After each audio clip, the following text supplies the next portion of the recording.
Siège de l'Union africaine à Addis Abeba en Éthiopie. Le décor est planté le samedi 15 février 2025 pour le début de la 38e session ordinaire de la conférence des chefs d'État et de gouvernement de l'Union africaine. Plusieurs dirigeants du continent ont rehaussé de leur présence l'éclat des travaux dont le Congolais Denis Sassou Nguesso, qui vient d'engranger au nom de l'Union africaine la signature dans la capitale éthiopienne de la charte de réconciliation nationale interlibyenne. Plusieurs allocutions ont marqué la cérémonie d'ouverture de cette rencontre annuelle. La plupart d'entre elles ont tourné autour du thème de cette année, à savoir « Justice pour les Africains et les personnes d'ascendance africaine par le biais des réparations ». Pour Abiy Ahmed, Premier ministre éthiopien, la réparation dont il est question n'est pas une demande de charité, mais plutôt la cessation de l'exploitation irrespectueuse des ressources du continent et la correction des injustices causées.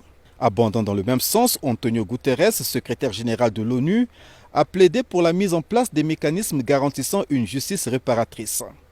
De son côté, en tant que représentant, selon ses propres mots, du pays du monde encore colonisé, Mahmoud Abbas, le président de l'autorité palestinienne, a circonscrit la réparation comme un engagement réel à la justice en tant que valeur universelle.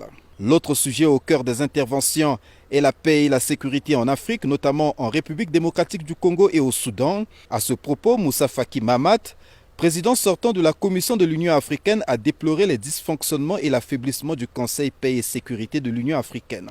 Son rôle devrait s'accomplir sur la base des textes qui régissent son fonctionnement, dont il tire la force et la légitimité de concevoir, d'encadrer les questions prégnantes de notre sécurité collective et d'imposer, si nécessaire, les sanctions requises le cas échéant.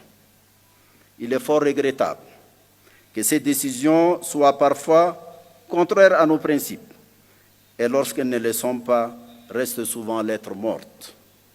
Les décisions de cet organe continental central ne sauraient être considérées avec désinvolture et négligence par les États membres, ni par une conception et des pratiques biaisées des communautés économiques régionales au nom du principe galvaudé d'une subsidiarité interprétée de façon intéressée et partisane.